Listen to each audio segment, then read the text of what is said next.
Sí. está bien. Es lo que me dijo él. Okay. Or you want to move it to the Rio Chapa? Oh, no, we'll see how it is here, but, okay. We'll see. So in case you want to move it to the Rio Chapa, I have to move everything. Yeah, I know, I don't want to do that, but but he's working on it. Okay. Yeah.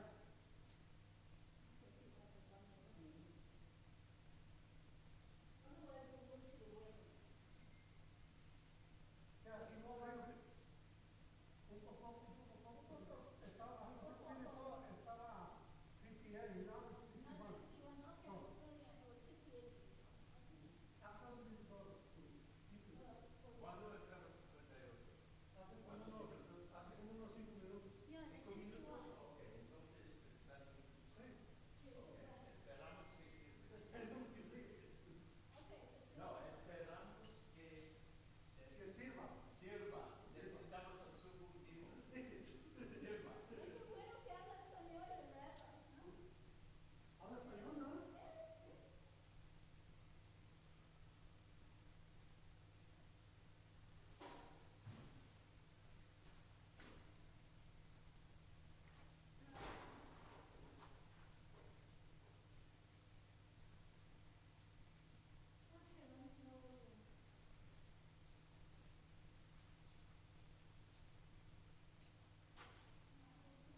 drives me nuts.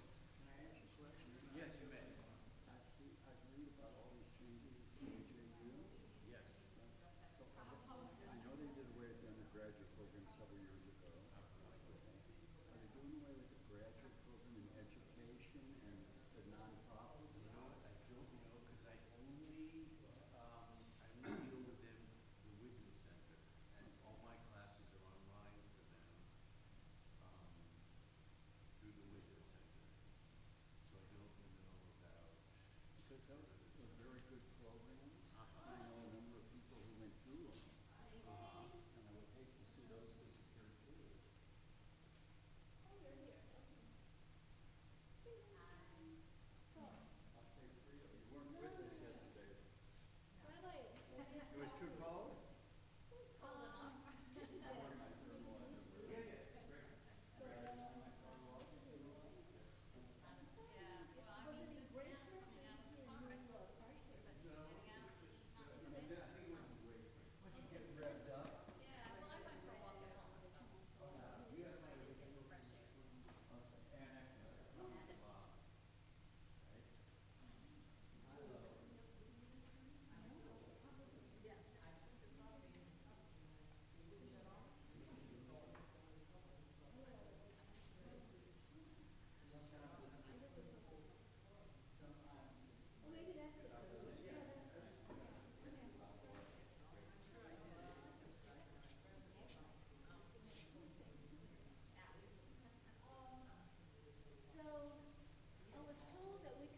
Hello, good morning, everybody. I came in early to see that it would warm up in here, but I was told that the boiler broke. I don't know, but they're fixing it.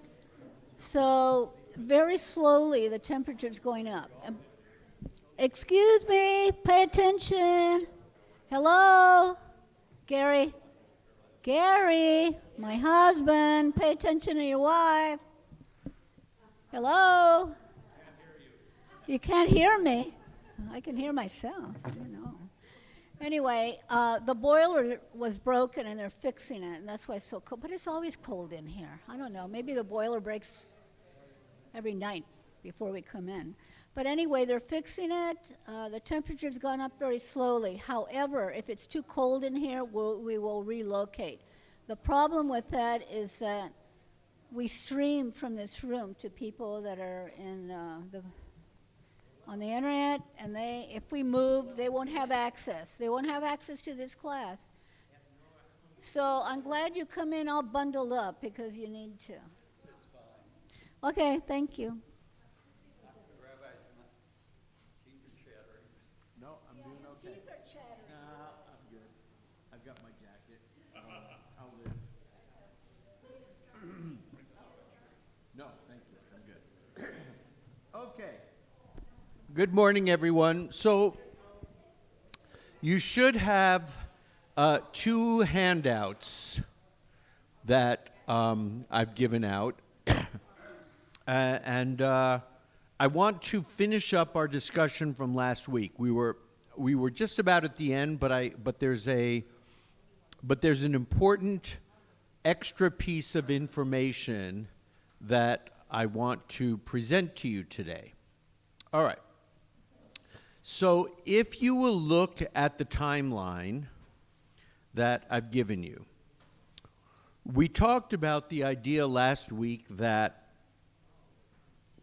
from 1880 to about 1948, we could actually put it closer to 1929 with the Jerusalem riots, Palestine riots, that the anti-Semitism had a large focus on the ethnic character, that Jews were persecuted for who they are as a people. And then starting around 1929 with the Palestine riots, the anti-Semitism was more, thank you very much. Perfect. The anti-Semitism was more rooted in who controls the land. So in the Palestine riots, the Arabs, the Muslim Arabs, attacked a number of Jews, communities of Jews, and it was in relation to access to the Western Wall. So it was about property, land, territory. And since then, that has been the root of the anti-Semitism. And so we can call it really anti-Zionism specifically. It's a hatred of Jews, but why? Because they control the land. And the Muslim Arabs believe that it is their land, not our land. And we all know, we finished last class with the idea, we all know in 1947 the UN gave it to us.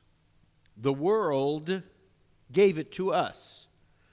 And the territory that is now Israel was basically divided into two kind of equal halves.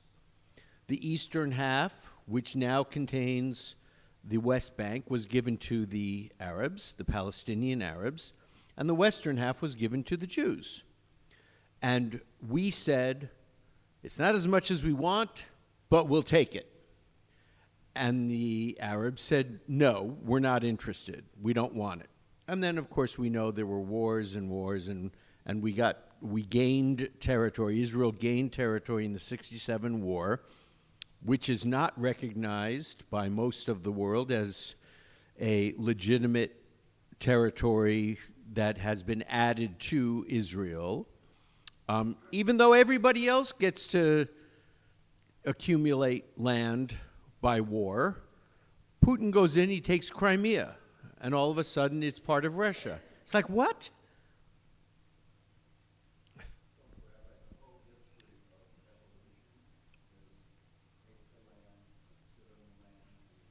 Yep, the whole history of evolution is take the land, sit on the land, and then it belongs to you. Okay, what I want to present first today is a doctrine in Islam that may explain, that does explain, part of this idea. So, we have up here Dar al-Harb and Dar al-Islam. These designations are not found in the Quran or the other writings, the Hadith, in Islam. But they were a part of early Islamic law. So, when Islam was conquering the what we now call the Middle East, basically, Islam divided the territories into two different kinds of territory. Dar al-Islam, meaning territories in which Islam and Sharia law had become dominant and were ruled by Islam. Dar al-Harb, areas that did not have Islam. And so they were territories of war. And so the overriding principle is that Dar al-Islam had Islamic rulers, and the territory was under Sharia law. And Muslims were the majority population. Dar al-Harb had Muslims as the minority population, and sometimes those areas were conquered by Islam and then fell out of Islamic hands, and Muslims became the minority population. Okay, so these are the two principles we need to look at. These principles are not, N-O-T, enforce for normative Muslim communities today. They are enforced for fanatic Muslim movements. Now, you'll see very quickly that Israel falls under the Dar al-Harb designation. It was a territory that was conquered by Islam, and Islam held it with Muslims as the majority population for about 1,300 years. From 600 CE until somewhere in the 1940s,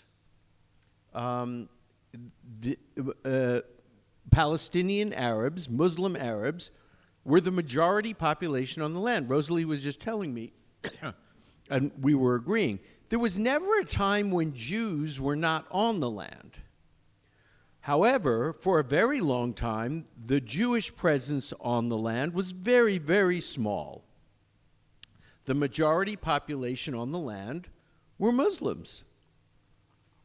For a long, long, long time. And then, of course, with the partition plan and the state of Israel, Israel then falls out of Islamic rule, and Muslims are not the majority population anymore. Okay, so let's take a look at the second, just the long paragraph, and let's read through that, and let me explain this to you. Okay. This is, in fact, one of the most serious problems facing Islam and its ability to coexist peacefully with other cultures and religions.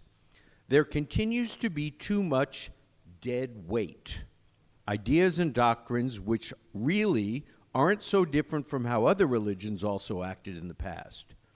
yet other religions have by and large repudiated and abandoned these.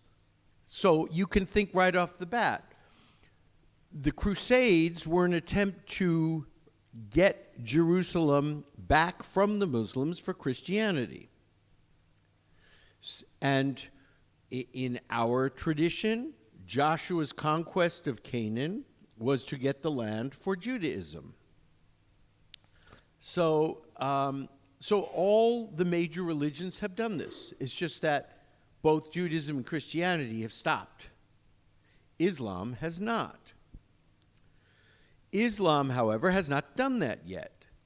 This creates serious dangers, not only for non-Muslims, but also for Muslims themselves. And so when we talk about, in the first paragraph, there continues to be too much dead weight, ideas and doctrines which aren't really so different. Islam has not undergone a reformation. This is a huge problem. Judaism, we have Reform Judaism, which is our Reformation, which prompted Orthodox Judaism and conservative Judaism to think about their rules. And even for Orthodox Judaism, some little things changed because of Reform Judaism.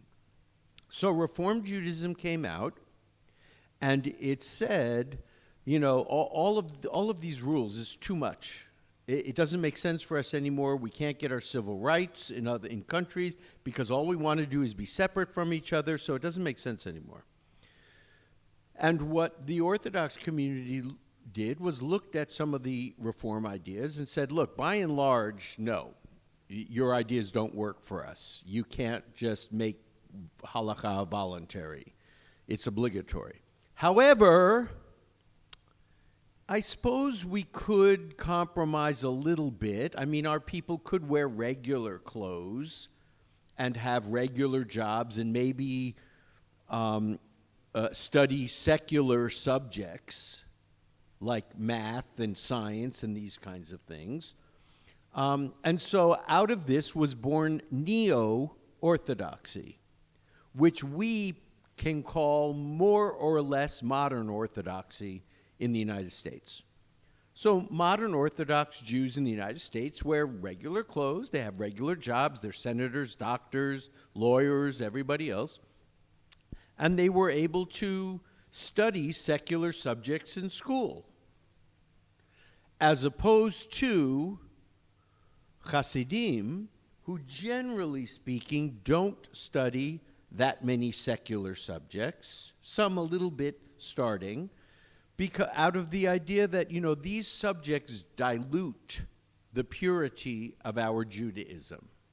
We don't need to know about math and science. These things, all they do is they question religion, and that's not where we're at. Okay, so we had the Reform movement come along and spur some changes in Judaism. Christianity clearly had the Protestant Reformation in 1500. So they prompted the church, the Catholic Church, to re-examine some of their practices. Luther railed against the indulgences that the Catholic Church was taking, the money it was taking in order to give forgiveness to people. And the church saw that and took a look at it and made some changes. Islam has not undergone a reformation. Therefore, the even old ideas, such as Dar Islam and Dar al-Harb, are embraced by some, the fanatic movements, not by mainstream Muslims, but the fanatic Muslims still embrace it. Furthermore, both Judaism and Christianity have a homogeneous interpretive tradition. If I want to know what the rabbis think about something, I go to the Talmud. And the rabbis tell me, this is our opinion, this is the law. Jewish movements, Orthodox and conservative, for sure, follow what the Talmud says. Reform uses the Talmud to inform them. In other words, as I've argued many, many times, reform just doesn't throw everything out. That's not reform. Reform was much more thoughtful than that. Reform says, let's take a look at what the Talmud says. If it makes sense for us in 2024 or whatever, then okay, we should use it. If it doesn't make any more sense for us in 2024, then we don't need to use it. But reform never just said, okay, I'm just throwing everything away, I don't care. We're just going to ignore everything. That's not Reform Judaism. And so I don't ever want reform to get a bad rap. All the movements are beautiful, have beauty in them. All of them have beauty in them, and we should celebrate the beauty in every part of Judaism rather than looking for how to separate ourselves. Okay. We have a homogeneous interpretive tradition. I go to the Talmud, I know what the rabbis say, I know what the law is. Christianity doesn't follow Mosaic law, but they have an interpretive tradition as well.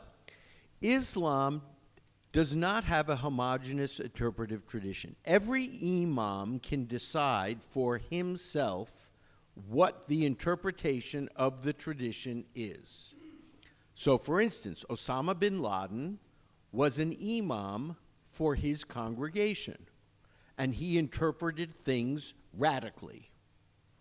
There are many moderate Islamic imams who would not make that interpretation. But the deal is you can shop around as a Muslim and find the imam who supports your position. Basically speaking, in Judaism, you can't do that.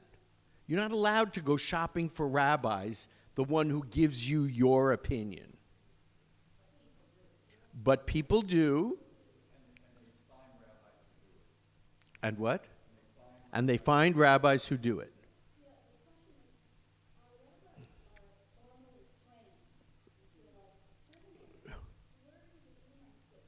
They have their seminaries as well. Oh, absolutely. Yes. But they are not confined by a set of interpretations of the Quran. They can make their own they're called fatwas. A fatwa is an Islamic religious interpretation of the Quran. Okay. Now, in Judaism, because Joette pointed it out, there are people who will go around. So, for instance, I get calls, can you perform a marriage? And always the first question is, are both people Jewish? And if the answer is not, then I can't perform the marriage. But I do know liberal or reform rabbis who will. And that has a different, that is more of a indication of which movement you belong to. Within the conservative movement, say, since this is a conservative synagogue. Within the conservative movement, you cannot go to 3 or 4 different conservative rabbis and say, will you do this? Because the halakha for the conservative Jew is set. A conservative rabbi will not marry a Jew with a non-Jew. If that couple, presumably that couple is coming to me because they want a religious wedding. They want a rabbi to perform the marriage. I would do the marriage if it wasn't a religious ceremony at all, and God wasn't in it, and it wasn't a Jewish ceremony.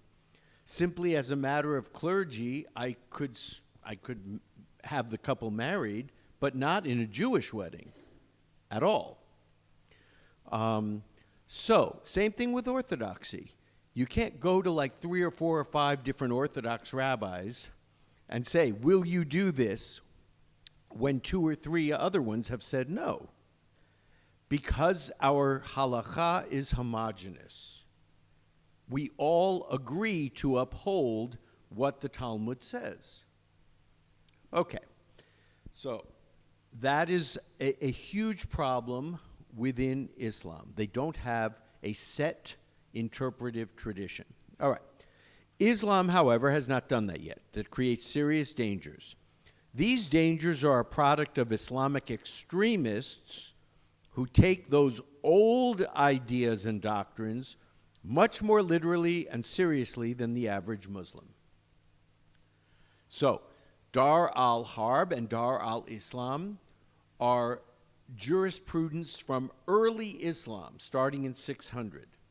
When Islam was conquering, there were lands that were Islamic lands and lands that were not Islamic lands. And they have to go after the lands which are not Islamic lands. For them, modern secular governments in the Middle East are not sufficiently Islamic to be considered part of Dar al-Islam. Remember, it doesn't matter what the people believe, but rather the existence of Islam is the guiding force of government and law. So, the fanatics believe that where Islam is being practiced, it is not Islamic enough. It's not orthodox enough. Therefore, it's incumbent upon them to use force in order to remove the infidels from power and restore Islamic governance to the population. So we have to install a government that is more strict in its enforcement of Islam.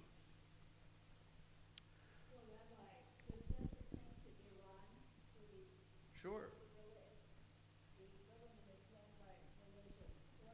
Absolutely, because it's a theocracy. It is. The question was, does that apply to Iran? And yes, because Iran is a theocracy. It is run by Islam, and the Ayatollah has very strict control over the government, over the policies of Iran. Fatwas.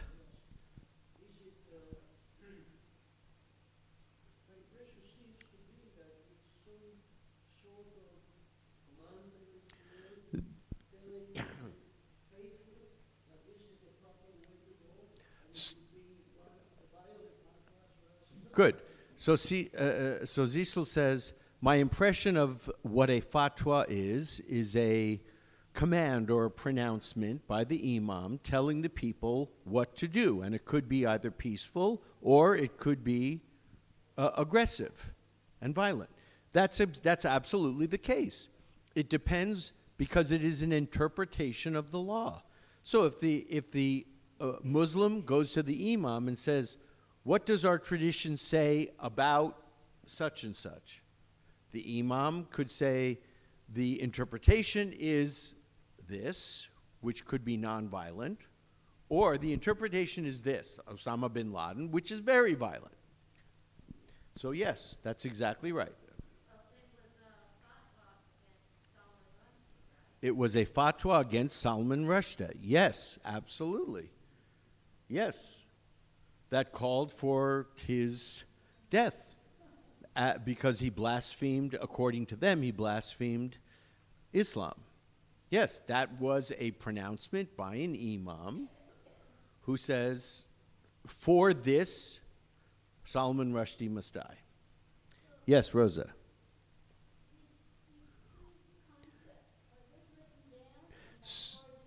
So these two concepts, are they written down? They do not appear in the Quran, and they do not appear in what we call the Hadith, the other sort of writings of Islam. They do appear in early Islamic jurisprudence, meaning as Islam is taking over territory, they have to set up rules and laws, and they do appear in that. But that was for a time that's long past. Basically, normative Muslim communities now believe that, look, Muslims have the ability to practice their religion peacefully in Western countries. Therefore, those territories don't really fall under Dar al-Harb anymore. That's the normative rule, but not the fanatics. They believe differently. So, this attitude is exacerbated. I'm on the fourth paragraph. This attitude is exacerbated by the belief that any territory that was once a part of Dar al-Islam, Israel, comes under the control of Dar al-Harb, a government that is not Islamic, then that represents an attack on Islam. It is therefore the obligation of all Muslims to fight in order to retrieve the lost land. Now, one thing, we can understand, okay, that's driving some of the fanaticism in Israel. What about Spain? I mean, the southern half of Spain was under Islamic control from 700 to 1492. So why aren't they going after Spain? Yes. Of course. And I can't answer that, but this is what we have. This idea motivates the fanaticism not only in the opposition to secular Arab governments, but also the very existence of the State of Israel. For extremists, Israel is an intrusion of Dar al-Harb upon territory that properly belongs to Dar al-Islam. In other words, Israel should be Islamic because it was Islamic, and therefore it needs to be returned to Islam. As such, nothing short of restoring Islamic rule to the land is acceptable. Now, just as a very quick thing here, this is from today. Oh, no. It's from October 30th, sorry. After the Islamist terrorist group Hamas launched a horrific genocidal attack on the Jewish people in the state of Israel, killing more than 30 Americans as well, many are asking why. But now, as pro-jihadi protests rage across the Middle East and Europe, it has become clear. This is about a global religious war waged by Islamists with caliphate ambitions, meaning fanatic Muslims. These Islamists divide the world into the land of Islam, Dar al-Islam, and the land of war, Dar al-Harb. They are reopening and redeclaring the regional and global triangular battle between Islamist movements, Arab dictators, and the West that hatched in 2011. 2011 meaning 9/11, right? Chaos, death, and disruption are the kindling for jihadi global growth as they seek realization of the caliphate and Dar al-Islam. Yes?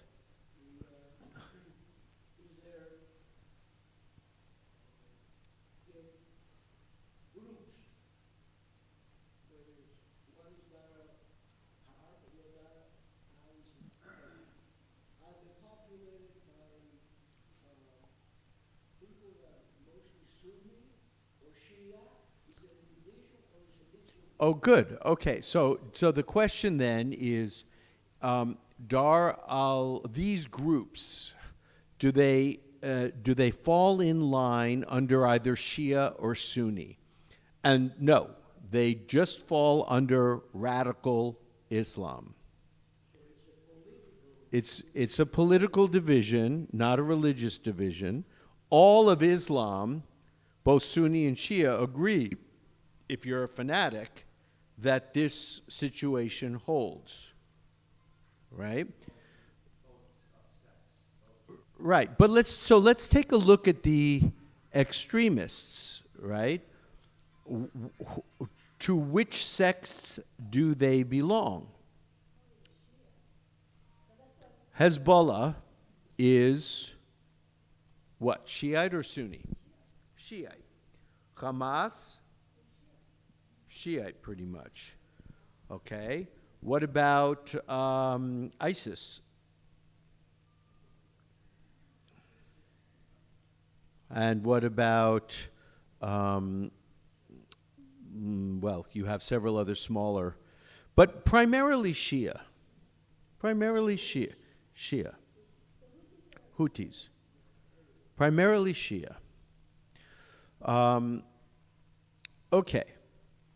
So I just wanted to hopefully give you a little better understanding, because this makes a little more sense to us right now, the anti-Zionism that we are seeing at the root of modern anti-Semitism has to do with fanatic Muslim sects who embrace a very old idea that normative Muslims no longer embrace. Hamas.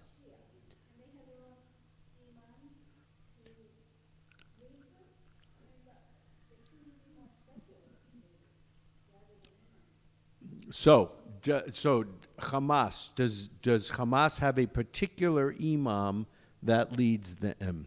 Not that I am aware of, particularly for Hamas. So your question was, they appear more secular. The leadership appears more secular. I think their goals certainly are political. They want territory, and they will go after territory under the guise of religious law. But they are beholden, we think, to Iran for money. Right. Correct. Well, that could be as well, Nasrallah. And Zisel says he's an imam and he has a following, so very, very likely. Very likely. Yes. Yes. Okay. So that concludes sort of our discussion on anti-Semitism. Hopefully we have a little better understanding of how it has changed over the centuries and what is kind of driving it today. We don't hear anybody saying we're persecuting Jews because they don't believe in Jesus as the Messiah. We don't hear that anymore. You hear some evangelical Protestant movements still voice some pretty hateful stuff. But in general, we don't hear that anymore. We also don't hear, we hate the Jews because they don't believe in Allah. Muhammad had said that originally, but we don't hear that now. What we hear is we hate the Jews because they're living on our land. They took our land. That's what we hear. And it's driven by these ideas. I read somewhere that there are some parts of the Quran in which they say if you find a Jew in his hiding behind a tree, you kill him. So Zisel said, but I've heard that there are parts of the Quran that say if you find a Jew who is hiding behind a tree, kill him. There are some very anti-Jewish statements in the Quran. Some. I mean, it's not all over the place. The Quran is not a book about hating Jews. But there are some statements within the Quran that are very hateful towards Jews. That is true. Also in the Christian scriptures. Yes, clearly. Very clearly. Yes. Okay. This idea about conquering territory in the name of God. It's all throughout history and it's all throughout all three of our religions. We just, as I had mentioned earlier, God tells Joshua, our tradition says, God tells Joshua to go in and commit genocide, annihilate the Canaanites, and get the territory for God, for Judaism. Christianity, same thing. Conquer lands for the Pope in the name of Christianity. Islam, when they first started out, exactly the same thing. Pagan, if you're a pagan, Islam or die. My belief has always been more people have been killed in God's name than for any other reason. Oh, Ken says, my belief is that more people have been killed in God's name than for any other reason. I would say that's probably the truth.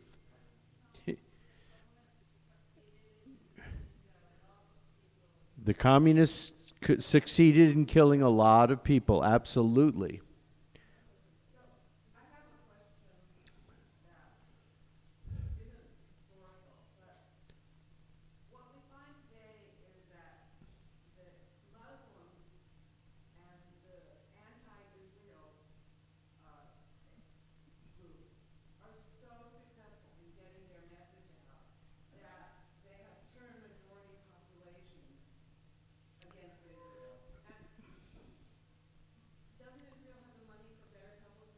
Okay, so the question has to do with public relations.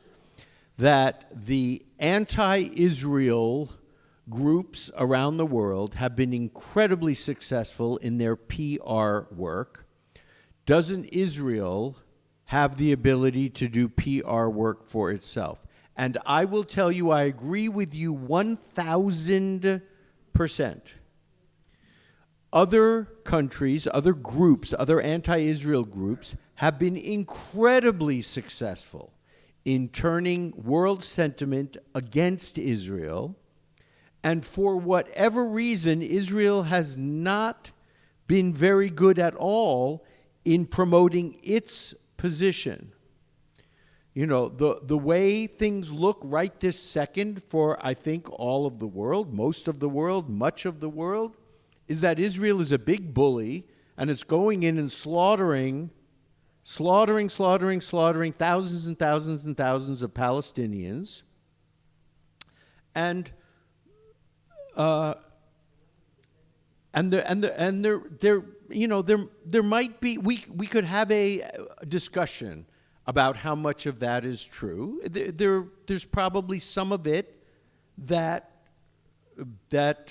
is worthy of an intelligent discussion among adults. But we all here agree that Israel has the right to defend itself. It has the right to keep its borders secure. It has the right to keep its citizens safe. And, you know, the idea that Israel will go in and just the other day discovers the largest missile factory underneath, within the tunnels and above ground. I mean, you see a little thing, next to like 7 articles about how many children were killed today. Israel's not very good at PR work at all, and it should be. Yes, Cecil. Yes, Rabbi, that statement is very correct. Israel is losing The PR. war. However, the anti-Israel side has something very, very powerful behind them. Is the hatred of Jews that's prevalent throughout Yes. the world. Okay. So you have a fertile ground where you can put your seeds in. Very good, very good. So Cecil says that the anti-Israel group already has anti-Jewish sentiment built into it. So it's very easy to plant the seeds and watch them grow. And then Israel has to come in and just forcefully try to defend itself. Okay, let's move on and let's start our discussion today of Morocco. So Morocco is in northern Africa, northwest Africa. You'll see the little section up there. And immigration to Morocco starts even way back to 70 CE. So remember what happens in 70 CE. The Romans destroy the temple, and many Jews are taken into captivity, into slavery in Rome, and we have some various friezes, ceramics friezes that show the Jews being taken into slavery into Rome by the Roman armies, along with all of the gold and silver from the temple. And so Jews were part were found in Morocco even before Rabbinic Judaism was set up, before the Talmud came through, was codified, before the Mishnah was codified, before anything like that. And so under Islamic law, and Morocco was an Islamic territory, under Islamic law, the Jews, we talked about this a lot, the Jews were dhimmis, they were second-class citizens, and like Christians and other groups, they had a right to their own personal courts. In other words, a Beit Din would decide questions of, can this Jew marry this Jew? Is this Jew a mamzer? We can't have this marriage, right? It could decide personal matters. It could not decide civil matters. Did this Jew murder this person? No. Beit Din can't do that. But the Beit Din could decide, okay, is this meat kosher? Does this meet kashrut standards for the community? All right. And for a long time, Jews were confined to walled Jewish communities called mellahs, M-E-L-L-A-H-S, like ghettos later on. There were a number of Jews who immigrated to Morocco after the Alhambra Decree, 1492, the expulsion of the Jews from Spain. And these were Jews who left. Because remember, the expulsion order is against Jews. We talk all the time about conversos because they're problematic. But the expulsion order said, Jews, you're gone. You leave. And a lot of Jews left, and they went to northern Africa, and they went to Morocco. And so there were basically two communities. There were called the Toshavim, or the Maghrebim. Maghrebim were North African Jews in general. The Toshavim were Jews who had come from way back, from 70 CE. And Toshavim means strange settlers or residents. And that term was specifically given to Moroccan Jews. And then you had the Megorashim, which means expelled. Those are the Jews who came from after 1492 in Spain and then Portugal later on. And they settled mostly in Fez and Marrakesh. Does Fez ring a bell for anybody? The city of Fez? That's one of the places that Maimonides fled. He goes to Fez in Morocco before he goes to Egypt. Following, yes? Fez in Spanish is faith. Very nice. I'm wondering if the conquest of parts of Africa I'll have to look that up. That's very nice. After the Jews are expelled, then the conversos start to come over as well. By the 1800s, many Jews moved to the coastal areas, cities, so that they could trade with Europeans. And you'll see the major section there was Casablanca and several other coastal cities because it offered the opportunity for trade. And by this time there were, and then in 1907, Morocco becomes a French protectorate. The French conquer, and they become Morocco becomes a French protectorate. And so now we have Jews in Morocco who are speaking French, who are French Moroccan Jews, and we have Jews in Morocco who are speaking Spanish, obviously, because they came over. So they're Spanish Moroccan. And they were sort of two separate communities.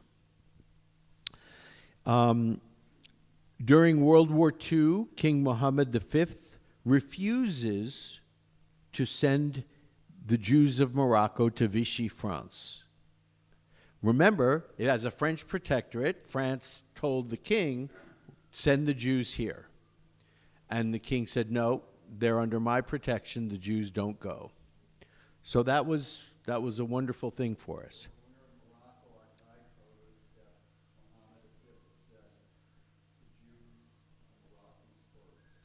Oh, very nice. So Gary says when they were in Morocco, he says the guide told him that the king said the Jews are Moroccan first.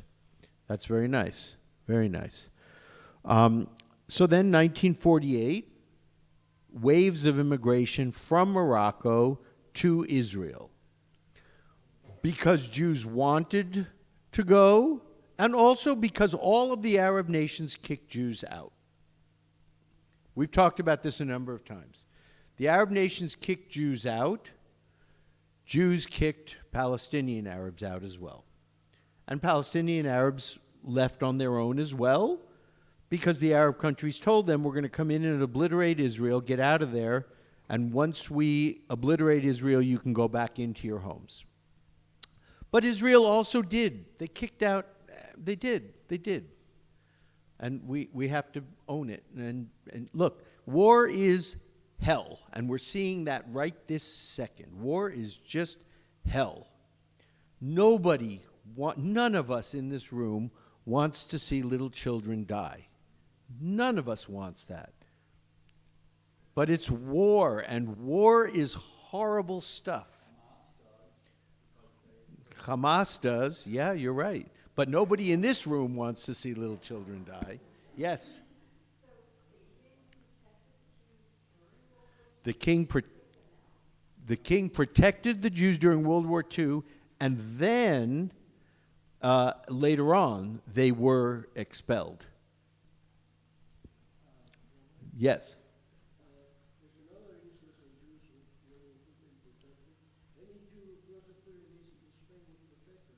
Any Jew who crossed the Pyrenees into Spain was protected. I know this is purely my own idea. Uh-huh. But look, the big man there at the time was Francisco. Franco. It just happens that I know many Jews whose last name is Franco. Ah, so I make a connection. maybe Francisco Franco had Jewish ancestry, and so he protected the Jews.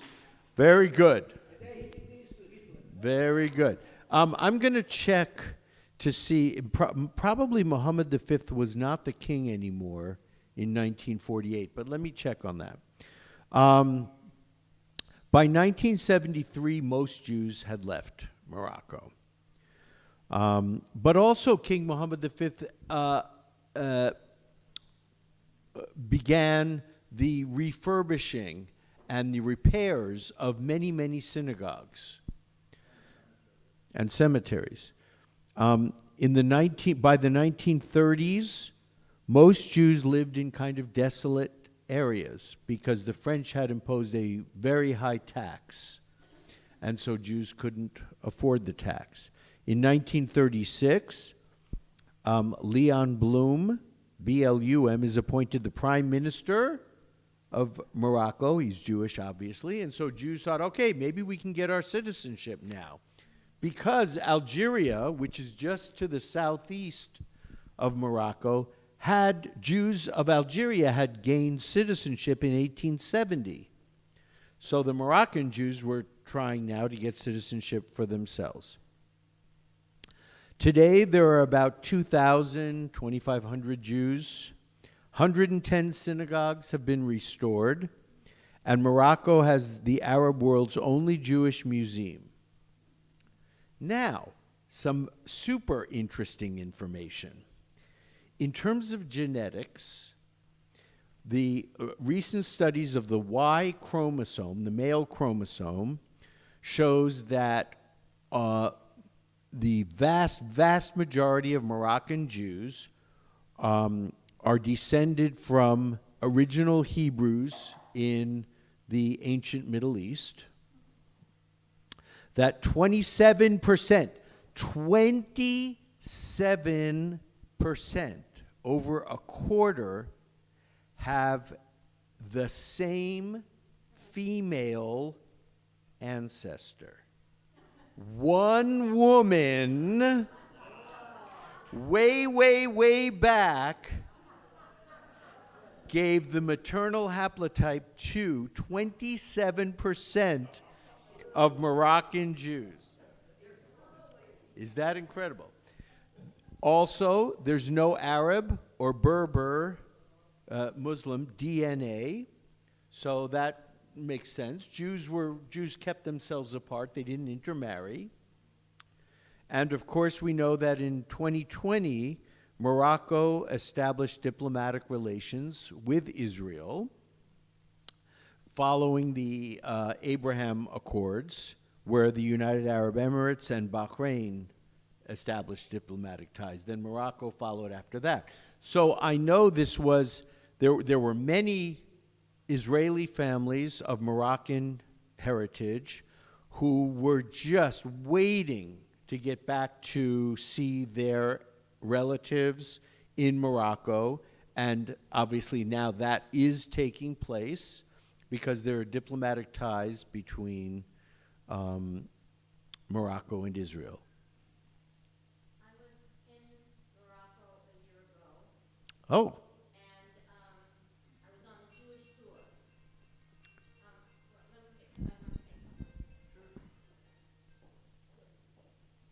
say. I was in Morocco a year ago on a Jewish tour. We ate in kosher restaurants. The kosher restaurants are basically there for the tourists because there are not enough Jews to support them. But in the Jewish Museum, they have a plaque which shows the preamble to their constitution from 2011, and it says, "A sovereign Muslim state committed to its national unity and territorial integrity, the Kingdom of Morocco shall seek to preserve its diverse, indivisible national identity. Its unity, which is built on the convergence of its Arab-Islamic, Amazigh, and Saharan Hassani components, is nurtured and enriched by African, Andalusian, Hebraic, and Mediterranean constituents." Beautiful. That's the preamble to their constitution. We went to many Jewish sites, and we saw restored synagogues, and there's always some elderly person who's in charge of taking care of it.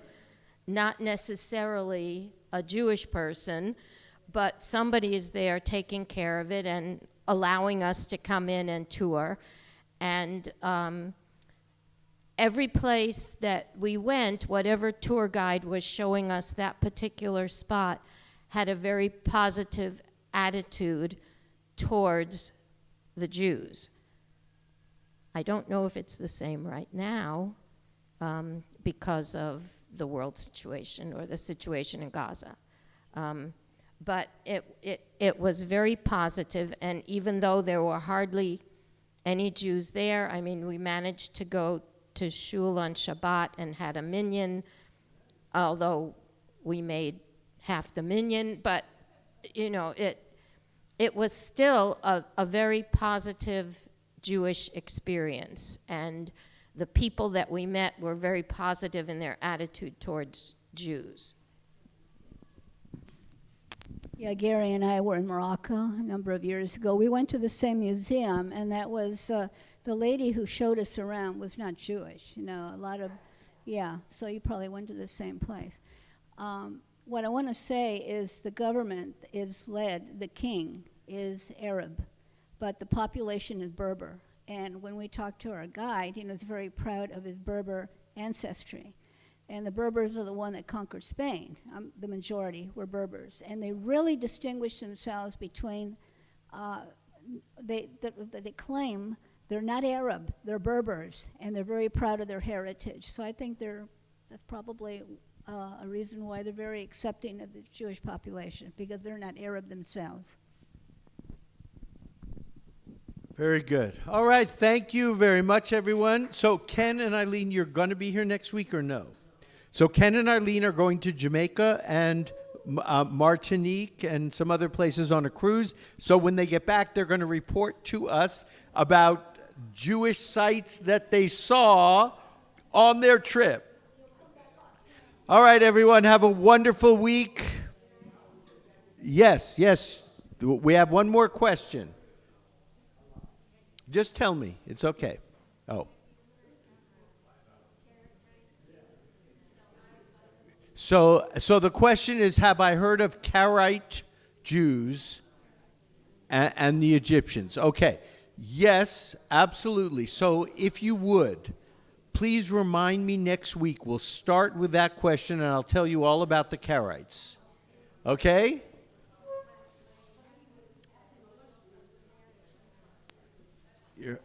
Got it. Okay. I'll explain the Karaites next week. All right, next week.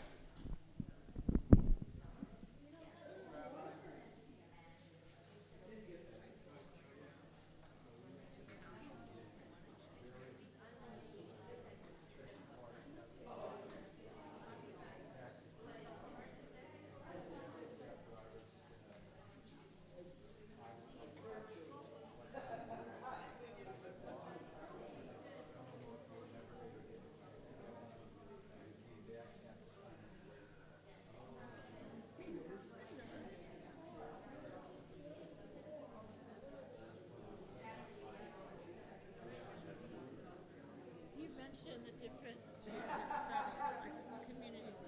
Rabbi Bintuan up the street said he's in a mixed marriage.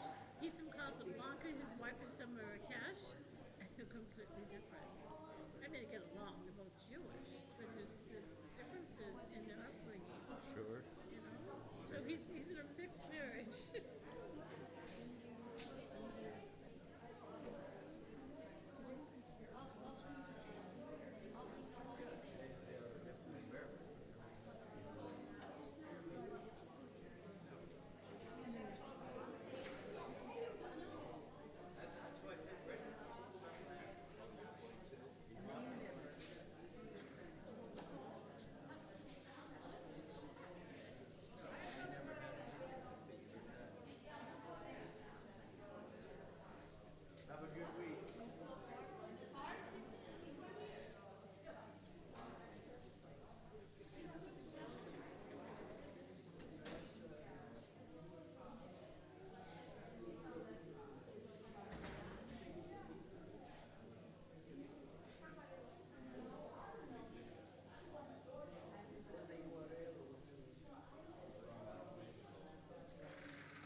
Oh. Right. Then I don't know. It must be Sunday. Mandy, who works in the preschool, red hair, she's also going, and I don't know if she's going on Sunday or next week.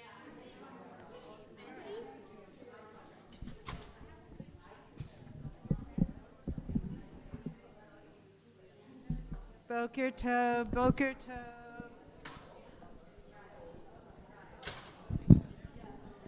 Good morning to you.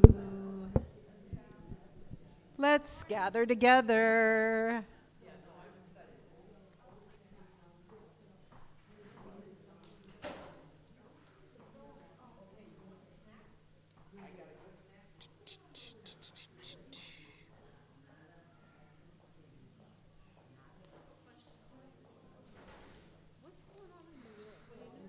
What's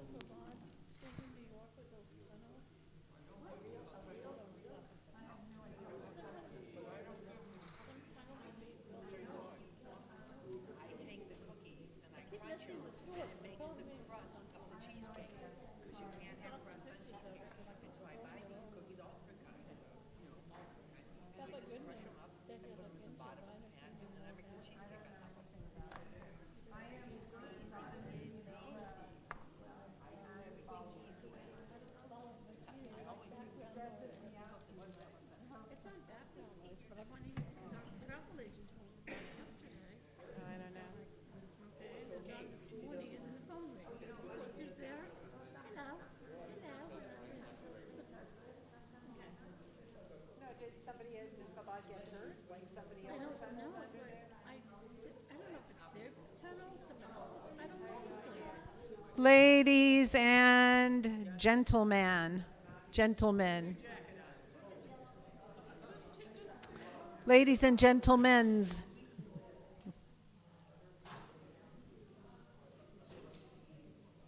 Oh.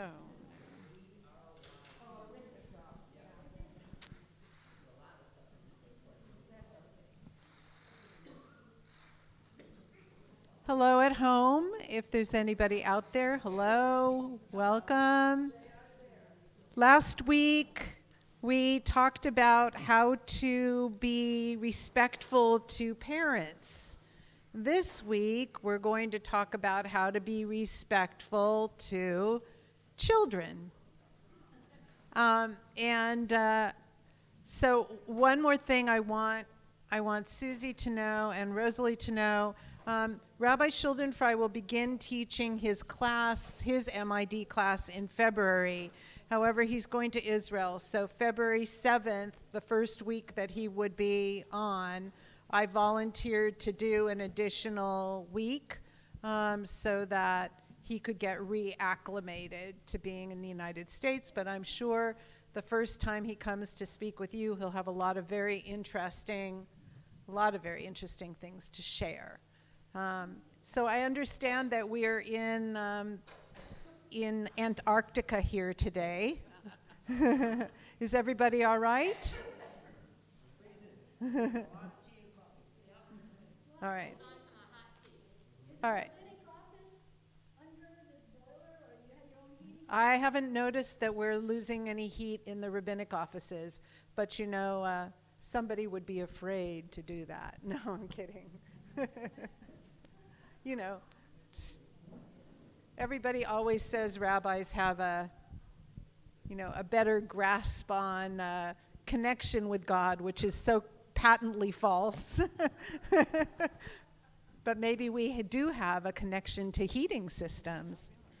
All right, so let's do good morning. Let's do the blessing for learning together, and then I'm going to distribute the texts to you, and hopefully we'll have a little bit of fun today.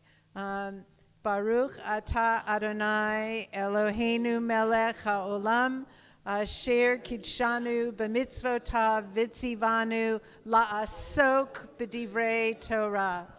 So may our immersion in learning today be a positive one. I am going to start with more basic texts on children, some of which I know you'll have seen before. And then we're going to move on to some really interesting texts that come out of the Talmud as well. So if anybody's willing to pass this around, that would be great.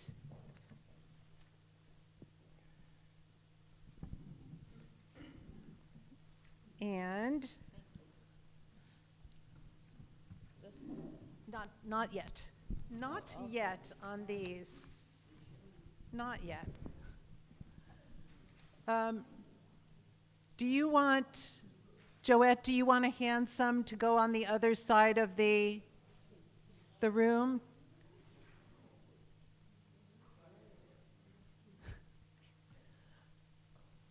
Maybe, I don't know, the courtyard is warmer than it is in here.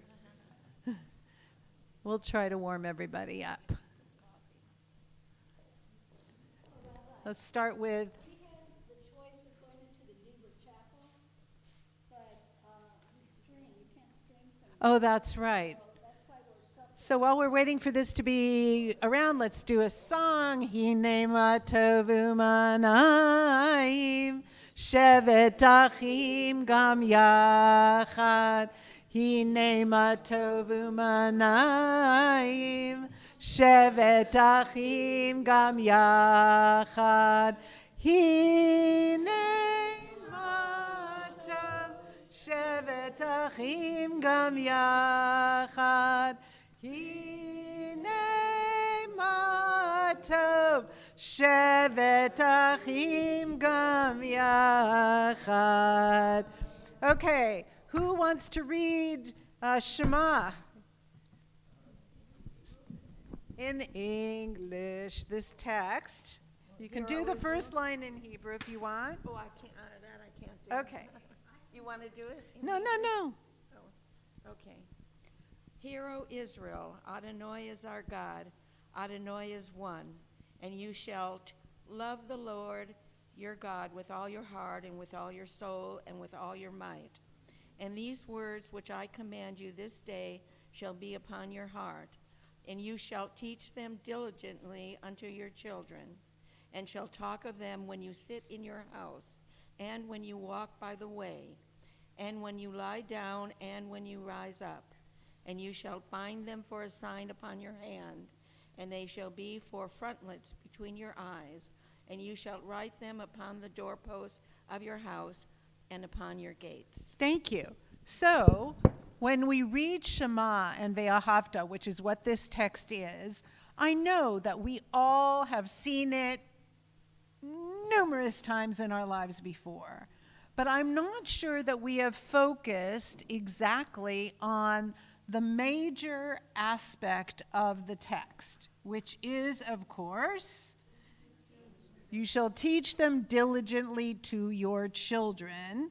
And the most important, so tell me what part of the rest of the Shema and Ve'ahavta has to do with teaching this with your children. Because it's not just that little half verse, teach them diligently to your children. Tell me how we are supposed to do that. With all your heart. What else? Yeah, so, but I want you to look at that. Talk of them when you sit in your house, when you walk along the way, right? Taking a walk out in the neighborhood, when you're getting ready to go to sleep, when you get up, and then they say to you, you should, and you got to put on tefillin if you're a man, and women now too, and you got to put a mezuzah on your house. So now let's go back to children, because we don't always look at this text that way. Do you want me to give an example? Be an example. Yes, absolutely. Be an example. Now, we talk a lot in our society about how children learn. Who here has been an educator? And we know that there are numbers of ways that children learn. One thing that we don't pay attention to in Ve'ahavta is that in this ancient text from the book of Deuteronomy. It's not Talmud, it's earlier, book of Devarim. We have numerous ways that you teach your children, don't we? So what are some of those ways that we teach our children based on the text? Janice. One thing that we did, we insisted on taking our grandchildren to the store and bought mezuzah for their bedroom doors, so they had a mezuzah also, so that they knew what they were there for.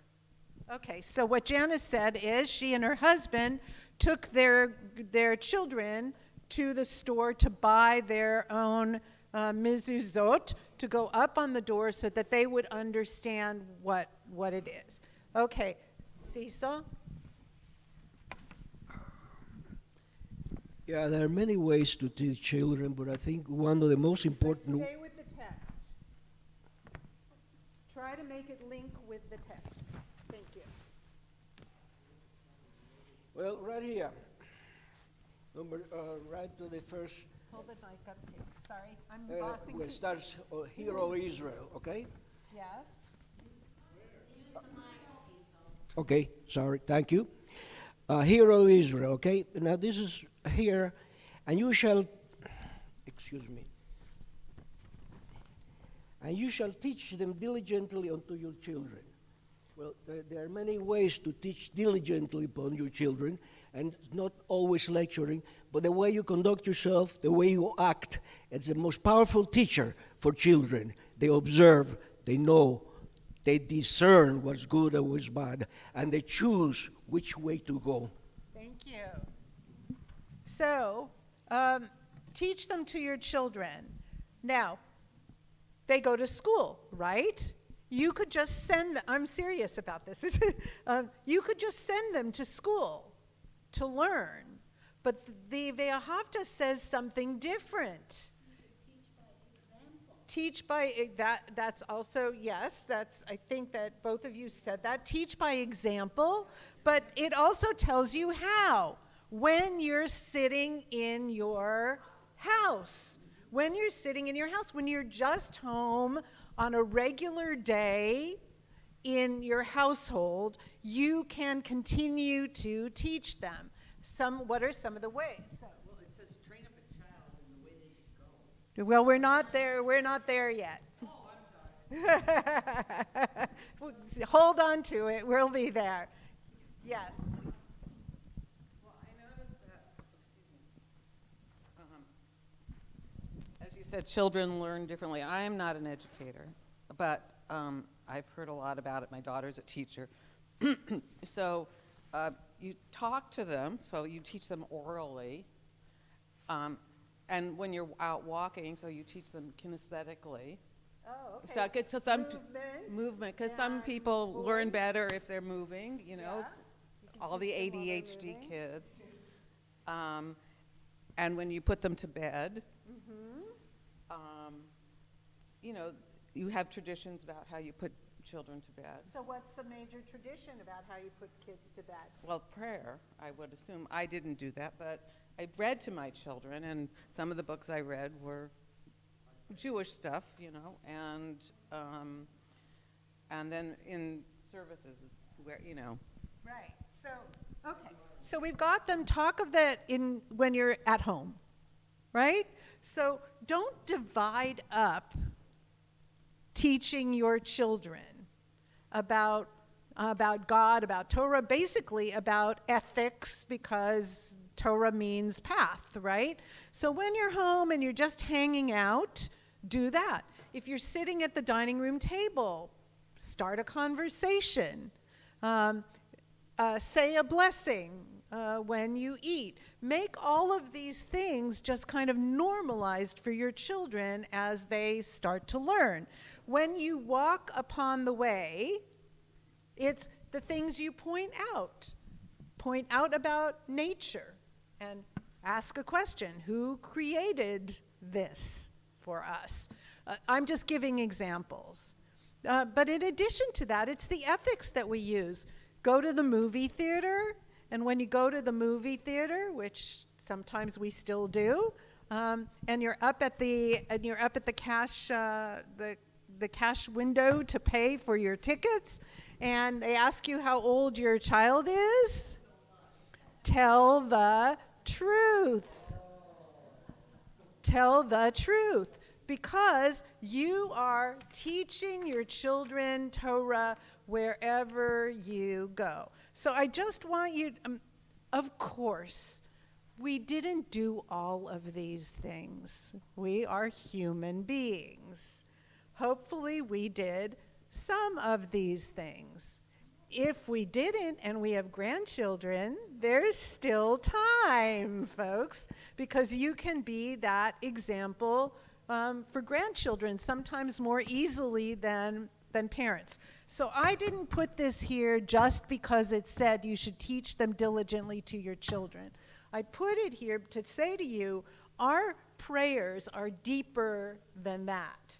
It tells you a whole story about the importance of children and the importance of conveying things to them in that one paragraph that we read, if we are praying all the time, read numerous times during the day.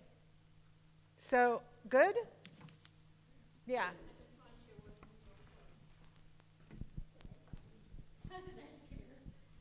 We were here Sunday for the concert, and I mentioned to one of my parents about it coming, and she came with her 6-year-old and 4-year-old, and 4-year-old walks in the sanctuary. He's only 4. There was a big shin up there because he saw the curtain. So somehow, maybe he doesn't know any other Hebrew letters, but the first thing he noticed was the shin. They didn't know what was behind it because the curtain we have in our synagogue where we teach is sheer. But he was so excited, he pointed out the shin. That's sweet. So we don't know what they're going to learn.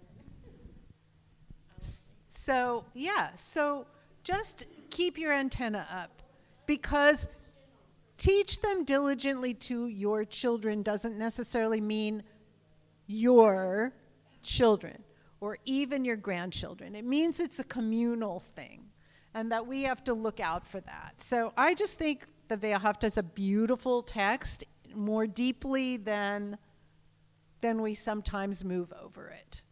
All right, now Proverbs. You want to read it? Okay, left. Yes, but the people at home can. Okay. Number 6. Yeah.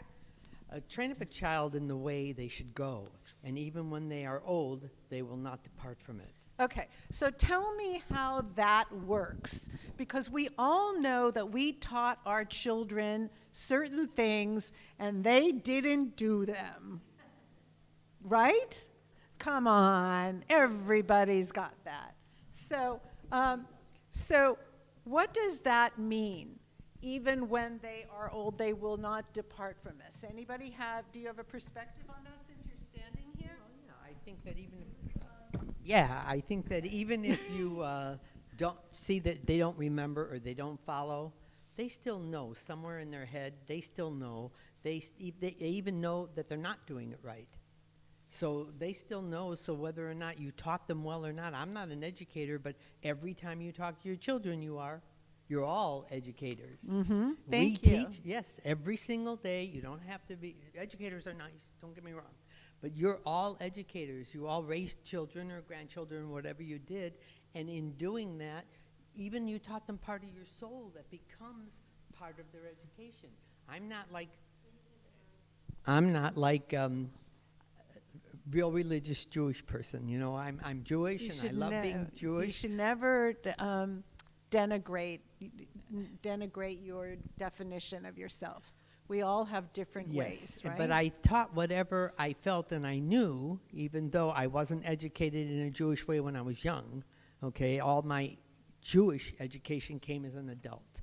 And so with my little girl, our books, our fun books, the books you read that aren't Jewish books, have a lot of information that help you raise your children. And you can relate to them. You're reading them a little story and say, oh, that's the temple on the corner, honey. That's where the Jewish people go to worship. So you are teaching your children every time you talk to them. Thank you. All right. Rabbi? Yes, Cecil. I'd like to share with the congregation an old Spanish saying. I'll say it in Spanish, I'll translate it to English. It's exactly the same thing except told in a different, exactly the same thing as number 6, but it's told a little differently. In Spanish it goes like that: árbol que crece torcido, su tronco jamás endereza.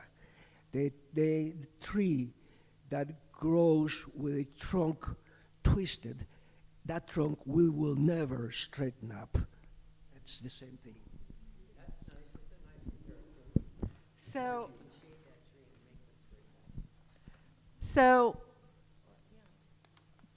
children internalize things, and they may push them away for a while, even a long while.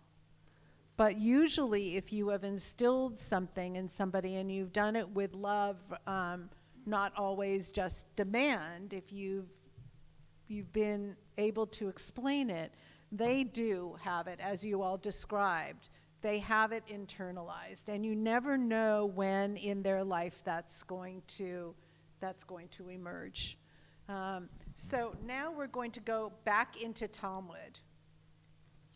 And I think I'm going to read this one, if you don't mind, and then we'll go back to sharing. It's Kiddushin 29:8. Anybody know what the Talmud tractate Kiddushin means? Yes, but Kiddushin comes from the word kadosh, not kiddush like wine, but although that is too, because it means that you're saying a blessing over something special. But Kiddushin is marriage. Marriage? Mm-hmm. Kiddushin is wedding.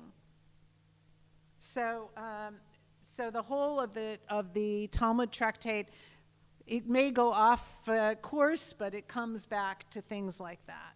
So the Gemara, you remember, Mishnah and Gemara make Talmud. Comments: according to this interpretation, we learn in this Mishnah, the Mishnah is the earlier text, that which the sages taught in a Baraita, the text that was probably in another book before and gets stuck into the Talmud. I'm going to keep repeating so that a father is obligated with regard to his son to circumcise him and to redeem him if he is a firstborn son. That is called a pidyon haben. Every firstborn son who was born naturally, not C-section, was thought biblically to be responsible to the temple in Jerusalem. So the tradition stayed that most parents, even back in those ancient times, would say, I don't want to give up my son to temple service, therefore I'm going to give the priest, the Kohen, a certain amount of money, 3 large silver coins, in order to be able to keep my child at home. So you're supposed to do that, and to teach him Torah, and to marry him to a woman, and to teach him a trade. So all of those things the father is supposed to do. And some say a father is also obligated to teach his son to swim. Okay, so does anybody have any comments of what we've... and then Rabbi Yehuda says, any father who does not teach his son a trade teaches him banditry. Teaches him to be, basically be a criminal. So before you go down to the bottom of that text, folks, my pre-readers, tell me what you think about these requirements of a father to a son. What's the first thing? It's not just, what does a brit stand for? You can tell from the word. Brit means covenant, right? So we are obligated because of the biblical obligation to bring our sons into the covenant of God and Israel. That's represented by the circumcision. So, only our first son, the other ones don't count? No. The first son you have to redeem from temple service. All of them you have to circumcise. Yes? Except if the mother is a bad Kohen. Yes, well, except if either that parent, the father or the mother, come from a priestly family, then they don't have to do it. But everybody else has to do it, which is most of us. So that's the first thing. Make sure you bring them into the covenant. The second thing is you make a statement. When you redeem your son, even though it's now symbolic, what statement are you making?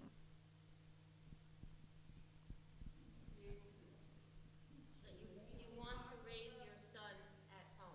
You want to raise your son at home. Basically, it's 30 days after the child is born. So the second most important thing is not just giving the priest that money. It's saying, we've had our baby at home with us for 30 days. We love him. We don't want to contribute him to, no matter how important or holy the work is, we want to keep our son with us, and therefore we'll make a contribution. So basically, first you bring them into the covenant. Second, you say, we love you and want to raise you at home, which is a beautiful requirement on the part of the father. Why not the mother? She might not have the money. That's not a bad comment, but Well, she grew him in her body. So right, she birthed him. Did you anybody have anything else to say?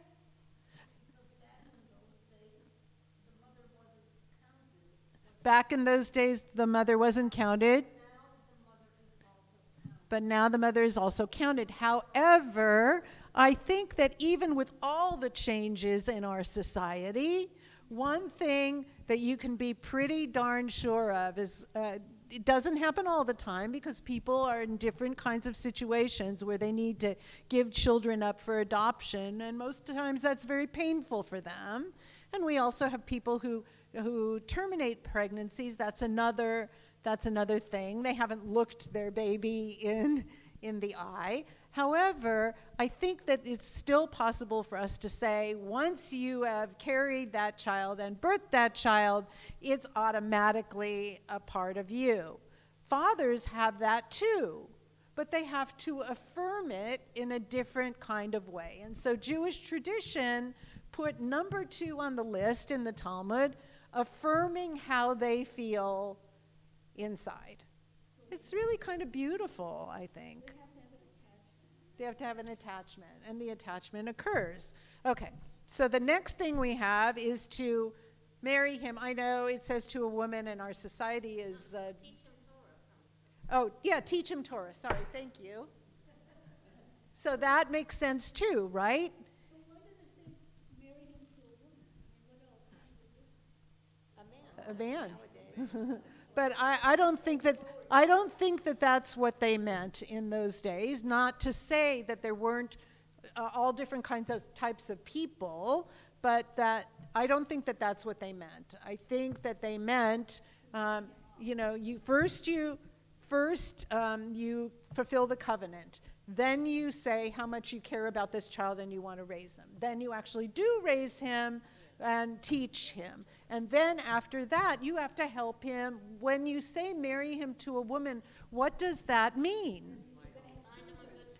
It means you have children, find a good partner. It means that the father is taking responsibility to make sure that his son's life continues in a way that will be valuable for his son and for the community and for the family and all of that, but also for him, and to teach him a trade. So, yes, so to be there.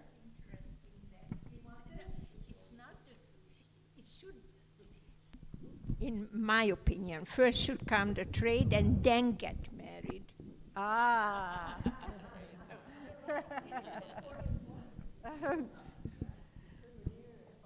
Okay, well, maybe, whatever. Okay, but the question of teaching his son a trade is extremely important, because he's supposed to teach him Torah. He's supposed to teach him religious issues, but also human issues that come out of the Torah. But he can't leave it there. He needs to make sure he helps him find a successful path for himself. And that's, yes, sorry, go ahead. This comes from the old days. Now, did the son usually live in the same home as the parent? The son lived in the same home as the parent. Even after marriage? Sometimes after marriage, but pretty much the same way you would describe it in kind of history altogether, which is once you get married, you often stay in the house of the parents, and then you make enough money and whatever your profession is to be able to go get another place to live. In other words, they didn't live with their parents all the time. I mean, their whole lives. Some families did that, but most did not. Yes.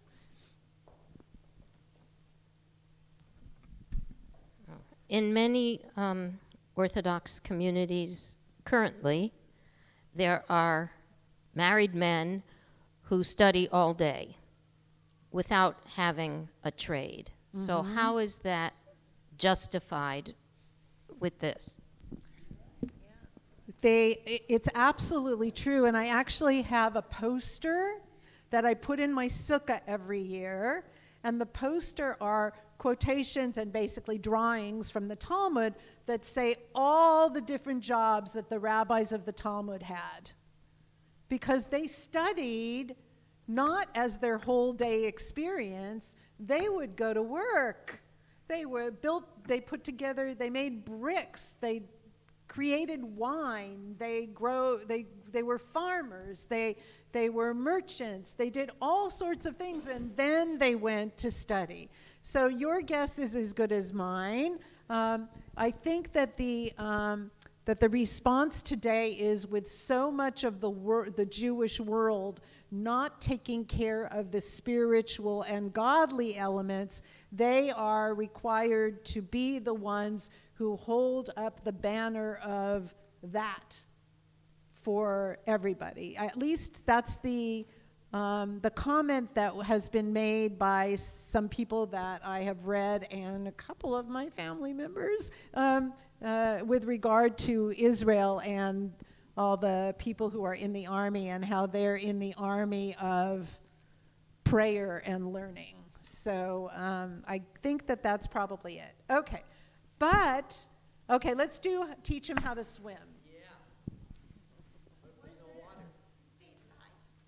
Right. This is a comment about making sure that your child is prepared when something happens that is unexpected. For example, flooding or fire or something like that. The swimming thing, because there were a lot of waterways where they lived, and flooding that happened when it wasn't drought, it was flood, and the father was supposed to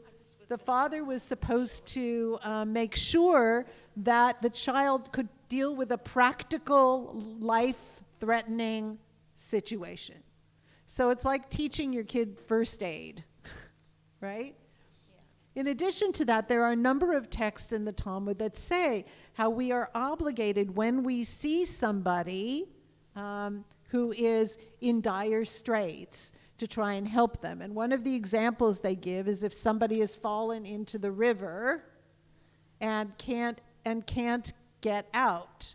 And then it says, if you think that you have a little bit more than a 50-50 chance of survival by jumping in to save them, you must do it. If you don't think that you have at least a 50% chance of survival, you don't have to. But it's actually talked about in the text, the requirements that we have to have these skills. So that's the example. Okay, if you don't teach your kid a trade, you've taught them how to be a criminal. Basically, banditry, stealing, being a thief. Why? Yeah, you need to be earning. You need to be earning. And if your father hasn't helped you to find that path, the consequences will often be criminal. Particularly back in that day, you couldn't go to the bank and take a loan. There was no welfare. Where do you think you're going to go if you can't earn enough to feed yourself and your family? So then the rabbis say, the Gemara expresses surprise at this statement. Can it enter your mind that he actually teaches him banditry? Rather, this addition in the text means that it's as though he teaches him banditry.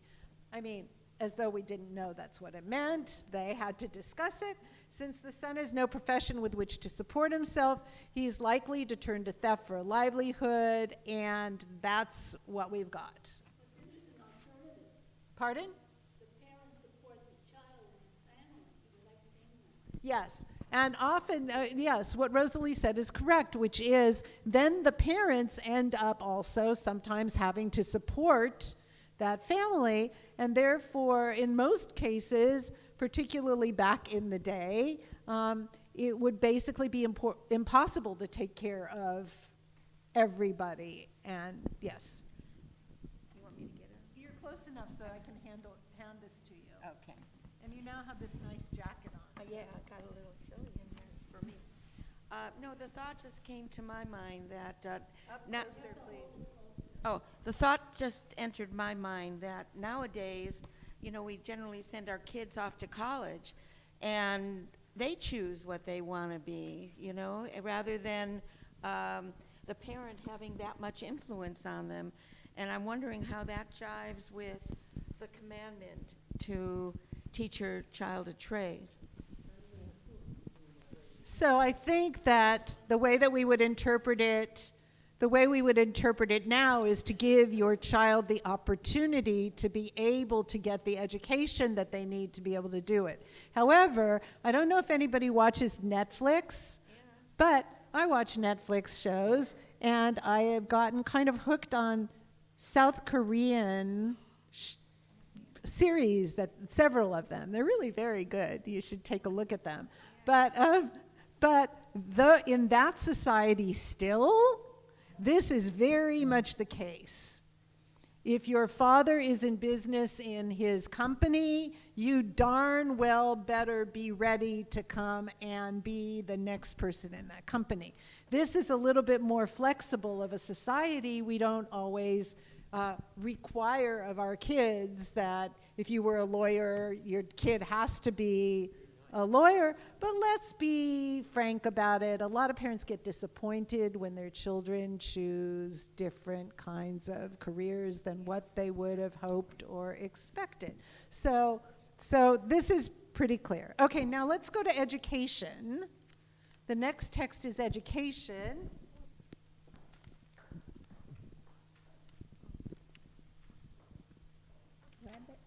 Rebbe, Batra, 21A. yeah. Rebbe said the number of students to be assigned to each teacher is 25. I don't know if LA Unified knows that. If there are 50, we appoint 2 teachers. If there are 40, we appoint an assistant at the expense of the town. Well, you just kind of said exactly what I think we need to be looking at. This is Talmudic. This is thousands of years old. And they had the presence of mind to say, first of all, something that many other cultures didn't do, which is to bring kids together in school together. Most kids during this period of time, if they were taught independently. They weren't taught in a schoolroom.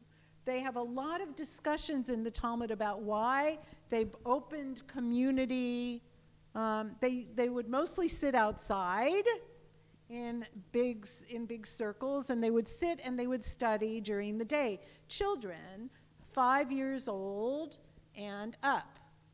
And there's a discussion about it, and they say that one of the reasons that they did this way, there were two reasons, but one of the reasons that they did it this way is that they thought that the children could also learn from one another, which is an interesting thing because it's socializing. I don't mean playing, I mean learning from other people's thoughts and deliberations on things. The other reason that they did it is because people had to pay for their children to have a teacher. So when you create a schoolroom, the people who can afford to pay the most for the teacher do so, and the people who can't can still send their children to get an education by doing what they can. And your comment about LA Unified was, I thought, really appropriate, because it's a clear idea of if you have too many students, nobody's going to learn anything. So you have to divide it up in a particular way. I think that's a beautiful text. Brief but beautiful. Rabbi, in respect to this commandment, oh, I'm so sorry. So sorry. The one we were on before about what a father is obligated to. The idea of teaching a trade and the importance of it, there's a very simple statement that I read somewhere. If you give a man a fish, he has one meal. You teach him to fish, he eats every day. Right. Thank you for sharing that. All right. Will somebody, so anybody else have a comment on the schoolroom thing? There actually are some drawings done, because the way that people lived in those days is that they would have a courtyard. They would have a courtyard. The small houses would be around the courtyard. In the middle of the courtyard would be a communal oven. You know, one that's made out of bricks and mortar and that kind of thing, that people could tend the fire and be able to make hot food. And the kids would be in that courtyard as well during the day learning. But there was another reason they were in that courtyard, because on days when the weather was not very temperate, they would be close to the oven. And so it's so beautifully thought out. It really, really is. For ancient times, it's gorgeous. Does somebody want to read Sanhedrin 19b? This is about if you, another person's child. Anybody want to do it? Okay. Thank you. Rabbi Shmuel Bar Nachmani says that Rabbi Yonatan says, anyone who teaches another person's son Torah, the verse ascribes him credit as if he sired him. As it is stated, now these are the generations of Aaron and Moses, in Numbers 3:1. And it is written immediately afterward, and these are the names of the sons of Aaron, Nadav the firstborn, and Avihu, Eleazar, and Itamar, Numbers 3:2. But it does not mention the names of Moses' children. This serves to say to you that Aaron sired his children, but Moses taught them Torah. Therefore, the children were also called by his name. Okay, so I believe that there's, I don't know if it's in Pirkei Avot, there's something about giving respect to a teacher the same as your parent. Yes, we could do teachers. That would be fun. That's not in this, but No, yes. not in Yes. It just reminded me of Right, thank you. This follows the text on teaching your child and teaching your child a career, about what kind of career they can go into. Because it says, you're not obligated to teach another child. I know it says sons. Let's try to move over that. But you're not obligated to prepare and provide the education for somebody else's child. However, they're not saying that that child doesn't belong to their actual parents before. They're saying that you're able to give that child a name because you provided for them something that their family was either not inclined to do or not able to do. So what it lets you know is more about communal responsibility. Because if you see that your neighbor's child isn't getting the appropriate education, you have an opportunity to go and to help that happen. And then what happens is symbolically, you are part of him. You are part of him. He is part of you. He takes on a part of your name because you made that possible for him. Literally takes the name of the I think that they're saying in Sanhedrin that they're trying to understand why in the Torah some of the kids of Aaron were put under Moshe's name, not that they were really his kids, but so they're trying to talk about that. So yeah. What I want to But say it's not literally. there's really been a departure in terms of respect of teachers in our society, but there are other societies in the world that revere their teachers and hold them in high esteem, and I think we've gone quite a ways away from that. The teachers are not as respected, they're not paid as well as they should be, et cetera, et cetera. Thank you. That's absolutely true. How many people here had to stand up when your teacher came into the room in the morning? I did. Yeah. And then after that, we would almost immediately do the Pledge of Allegiance, which I don't think they do anymore. Do they? I don't think so. So I think that there's there's a lot to talk about in terms of, also generations of parents have changed. In the past, parents were taught that they also needed to respect other people.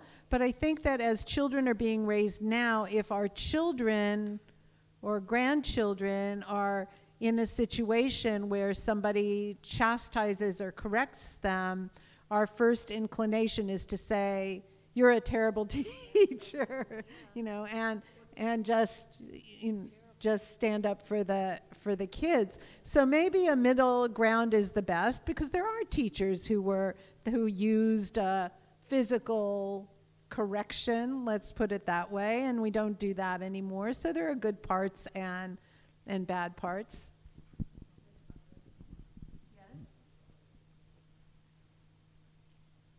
Well, another thing too, some schools are departmentalized where they have one teacher teaches nothing but math, another teaches history.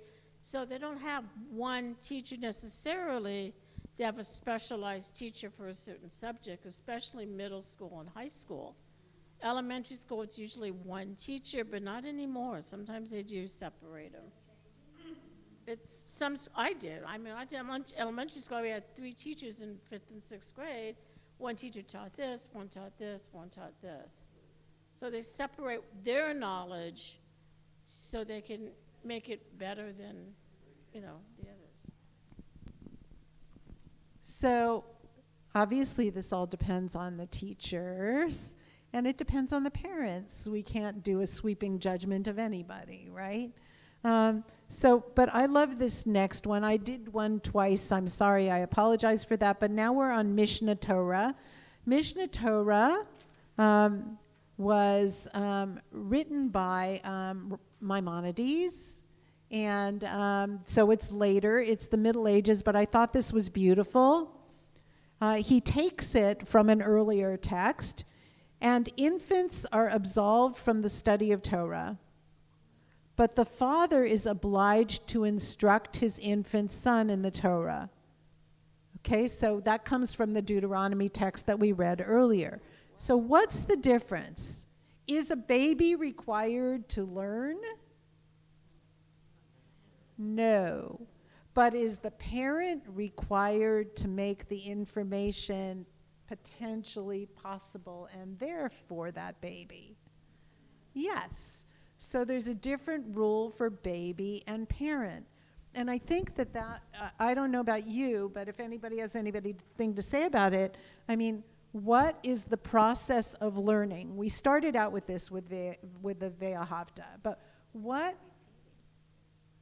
do we think as people who care that little children get a really strong education? What do we tell parents that they're supposed to do with them at home when they're very little?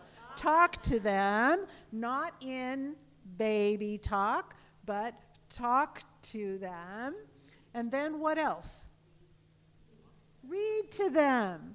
Read to them. They could be 3 months old sitting on your lap, and you're going to pick up a little book and you're going to read to them. Read to them, read to them, read to them. Because their minds will start to pick things up, and they'll come to love those things. So you start very early. So I think that that's what this Mishneh Torah is about. This Mishneh Torah is about, this isn't responsibility of an infant child, but it sure as heck is a responsibility of you to begin to teach your child immediately, not to just look at them as a little blob, but to look at them as a learning human being from the time they're born. Yes?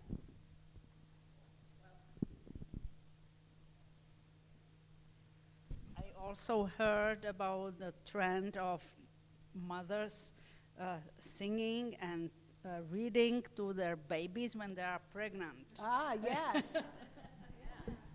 That actually happened with my granddaughter. We used to sing, my daughter was in the hospital before the baby was born, and we used to sing, "If you're happy and you know it, clap your hands." Great Jewish song.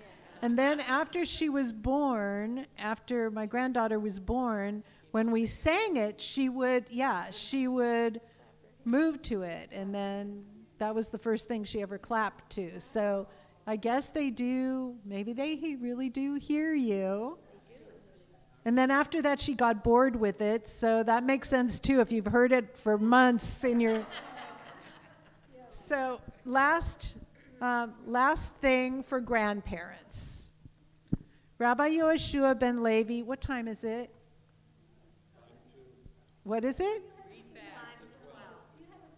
Okay. Rabbi Yehoshua ben Levi says, anyone who teaches his son's son Torah, the verse ascribes him credit as though he received it from Mount Sinai. As it is stated, but make them known to your sons and to your sons' sons. And juxtaposed to it is the phrase in the verse, the day when you stood before the Lord your God in Horeb, as Horeb is Mount Sinai. So grandparents, some of you here are grandparents. Some of you here are great aunts. Some of you here have neighbors with friends who are kids.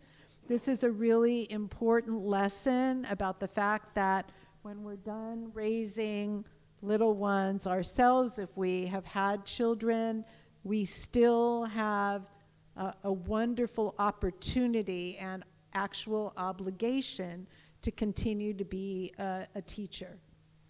And that also means that in addition to teaching Torah, it's teaching values. So if you are a great aunt or a next door neighbor to a wonderful child or a grandparent, it means that literally through the Talmud, you have the right to convey knowledge to those children, and it makes you have a particular kind of holiness that is tremendously important. So is that the right or the obligation? What? Is that the right or the obligation? It is not an obligation, but it is your opportunity. I wouldn't even call it a right. But I think particularly in this society, I said it before, we sometimes back off from those things because we don't want to get anybody annoyed. But it is possible to teach wonderful values and to continue to teach without deliberately or not deliberately annoying our children or neighbors or our cousin, one of the other. So any other comments about this?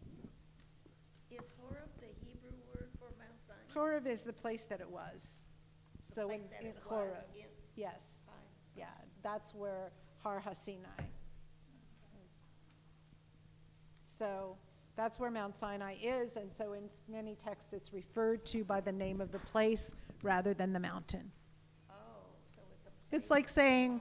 It's like saying, you know, North Hollywood. Yeah. Okay, so it's a place by Mount Sinai. Yes. Who wanted to speak? It's just a comment. I think it's interesting that the Talmud was put together, what, in the Middle Ages? No, the Talmud was put together from the first through the 6th century. Okay, but a lot of, in most cultures, most people were illiterate at that time, is my understanding. Yes, but that didn't matter, they taught. No, but I'm saying, whereas there's such a focus on teaching here among Jewish families as compared to non-Jewish families. That's why they called us the people of the book. Yeah, well, so I was just Teaching noticing. your children, yeah, teaching people to read was really high up there. But Janice is correct that a lot of things were transmitted orally, which is why in prayer books, because there weren't prayer books written, it wasn't even like the whole prayer book was compiled even at that time. But if you look in the prayer book, very often you'll see acrostics. You know, there are prayers that start with Aleph and, you know, end with Tav, or going from A to Z. You know, that's the way it is because people needed to memorize things. And I think I told you that it wasn't really possible for people in the Sanhedrin or the other gatherings of rabbis to be able to write down what their teachers were saying. But I think I did tell you that somebody used to stand behind each and every one of them and memorize what was going on in the conversation. Eventually, those things became written down, particularly when persecution with the Romans necessitated writing it down so it wouldn't get lost. And thank God they did. But it's absolutely true. Not everybody could read, but reading was a very important asset that they pushed a lot. This isn't so much a concern, but what I've seen is recently a lot of grandparents moving to areas where their children have relocated, because if you want to influence your grandkids, you have to have access to them. And what's happened over time, at least during the past few decades, is that children have moved away from their parents. And then how can you know, as a grandparent, you can't just call and talk to your grandkids and give them some advice. I mean, they do that, but it's hard. And I know that you moved into this area because of your grandchild. Yeah, I mean, and it's happening quite a bit, to be honest. 1 second. So you said FaceTime. So, you know, during the pandemic, this really, really happened, where a grandparent would get a book, would go buy a book or a couple of books, and the child on the other side of the FaceTime or Zoom or whatever it is the family would have the same books and the grandparent would read. I know people who had tea parties. I know a man who had a tea party with his granddaughter every single day. on FaceTime. So it takes a lot more effort to make that impression, to convey those values, to be there and to continue to teach when you're not really close to your family member in proximity. But we live in a time in which it's not perfect, but it's possible. Who wanted to say something?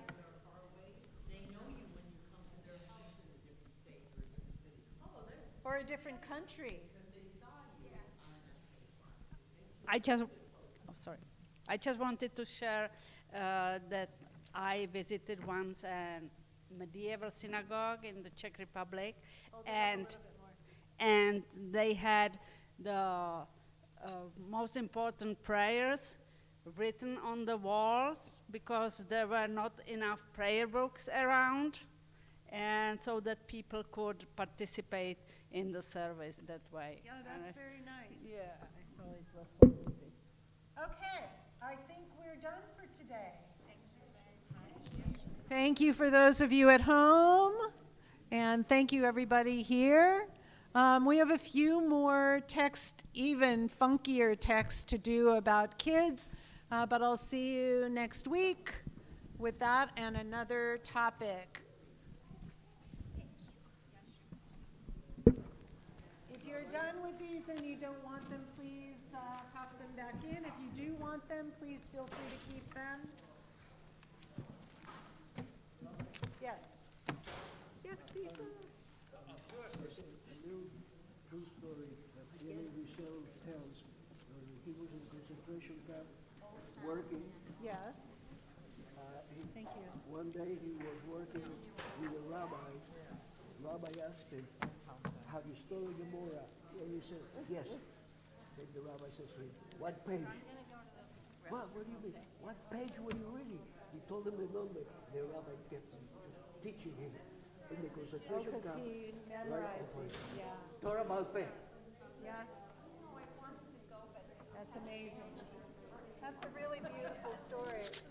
There was I think I said this too, there was a professor at the Jewish Theological Seminary in New York who, if somebody put a pin down on one of the Talmud pages, he could tell you what was happening on every single page. And Amazing memory. Yes. Because people used we don't use our memorization now because we can look up everything right away, and they had to be able to memorize. Yes. We used to have to memorize poems. Yes. Which I think was great, and I still remember them. So do I. Yeah, and I love it, you know. I can Yeah. pull up certain ones, and they mean a lot to me, you know. Yeah, I understand. But I don't know if they're still doing that in schools. I I don't hope know they. I either. hope they are. Memorization, why bother, right? Yeah. You're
wonderful week.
begun?